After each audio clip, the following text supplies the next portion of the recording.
Good day, folks. Welcome to Application Project 1, Summer 2020. This is a brief summary of the project. The idea of the project, the objective, is for you to apply concepts discussed in our class to a real company using real data. The Application Project 1 is worth 11 points, 11% of your grade. If you look at the initial syllabus, it's 14%, but I reduced it because I think with some of the things going on relative to finance, the crisis, the pandemic, and the future, that taking a little bit more time and doing something around that, one, will make the course more interesting to both you and I, and also to give us all, both of us, an insight into what the future world may be. There are two distinct parts of the project, and points for each section are identified. It's due no later than 11:59 on June 4th. I'm going to be reviewing and grading them as they're submitted. If you're not sure of anything or want to review before submitting, just call me. We'll be happy to meet with you on that. PowerPoint is the preferred submission format. You need to do your work in Excel, okay? Do it in Excel and then copy and paste it into PowerPoint. Use the notes section, attach the Excel worksheet. Feel free to use some audio or video to explain things. Communication is a part of this. How will the project be graded? Organization and presentation, 20%.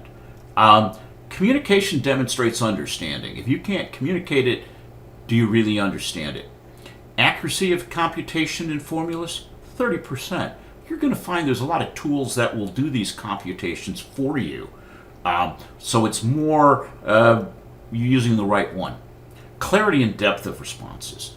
Do you really understand it, or are you making a statement that begs another question? This is one where I would say students lose points is when they really don't go deep and they don't have the clarity. Integration of topics, everything is connected that we're doing. How well you connect it becomes important. So that's how I will grade the projects. What are the mechanics?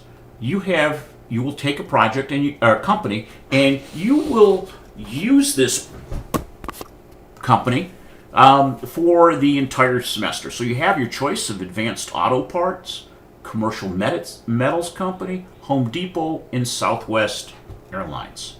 Where do you get the information from this? You should use the 10K or the investor presentation. 10K, 10Q, investor presentation. Do not use Yahoo Finance. One, because you're not going to get the level of detail you need, and we're really trying to focus on how do we use financial data. And a lot of times Yahoo and other sources, they put things together and don't give us enough information. First step, the company and how they make money. What's the company's name and logo? What are the products and services sold by the company? Who are the company's customers? Think carefully. Not always the end user. Let me give you an example. Molson Coors. We all know what they make. But you are not the customer. Okay? You're the end customer, but they sell to distributors who sell it in turn to retailers in bars and restaurants. So their customer are distributors. And it becomes important because if I'm going to try to take action to grow the company, it's going to be on those. So take time to make sure you understand it. What makes the company unique? What's special about the company? What are the revenue drivers? There is a piece on that. Make sure you go through that. You want to be at a detailed level. Ask yourself, how would a company impact? What would they do to drive an increase in revenue? So they either got to charge more or this volume driver. What is it that they do? Show then how you multiply the volume driver and rate driver, it gets you close to sales, 2 years. And we're looking at 2 to 4 slides. Consider using a quadrant approach. This is an example of the quadrant. This is the company, is the DXL men's apparel. They have 345 stores. They have a unique customer. Males of all ages, waist 70, size 38 and up. This is big and tall, as well as those that may be a little rotund. Customer values, and this is very important here, because what distinguishes their customer from others is they value convenience, comfort, selection, and fit over price. Okay, so if you're 6'6", you are more concerned about how does it fit, how does it look, than the price. And they have the largest brand selection of big and tall brands, but all of these are name brands. And when they look at it, one-stop shopping, they have wide aisles, larger changing rooms, highly trained staff, bright atmosphere, brands, and on-site tailoring. So this is a picture of DXL. How do they make money? Number of stores times sales per store. They had 342 stores. Average sales per store, 1.36 million. The level of comparison is same-store sales. And I computed it at 467, 976, and the actual was 47, the same. So I calculated it. Now, in DXL, they just have stores. The companies you're looking at actually will have more. Next one that I'd like to share an example of, is Steel Dynamics. And I'm going to be using Steel Dynamics for this semester because I like it. It's one of the largest, most diversified U.S. steel producers. Has 11.4 million tons of capacity. There's your coming back. Tons is my volume. This is the type of product that they make, and these are all different types of steel. And then here's the sales by end market. We can see a lot of it goes into construction, appliance, auto, and we have a picture of the company. Now, how do they make money? Well, I started at the top. I went to the supplemental financial information, and what I see for each of the quarters is the breakdown: steel, fabrication, metals, and recycling. So they got 4 segments, okay? And there's your consolidated total. But when I started looking, I found average external sales price per ton, average iron cost, and I got other poundage information. So if I have that, if I have the total, I can break it down. Okay, so in the steel business, here's steel, right here. Here's the different types of steel, but I'm going to just focus on steel because that's the largest one here. And what I can find is if I take the volume, external sales price, 988, times that, gives me sales computed, 25, and the difference is close. Okay? But what I did is I found the steel, okay? Here's the average price. I multiply that and I come up with the sales of 2459, 263, 404. Then I went back up here, 2,475,044, and that's the actual. So I came pretty close by using that. Okay?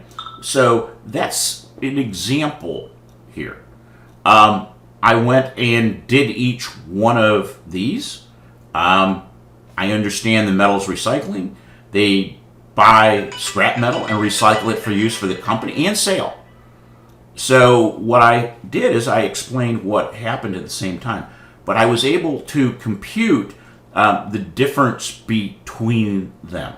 At this point, you just need to do this. This is covered in a subsequent one. And if you want to get a jump start on it, what you can do is look at the video sales analysis. Here's another one. Next, so that's we're going to start. Let's go back over and review that. What's the company's name and logo? What are the products and services sold? Who are the company's customers? Think carefully. What makes the company unique? What are the revenue drivers, volume driver, and rate at a detailed level? Show how you multiply. Prove it. Use 2 to 4. This is 5 points. Take the time.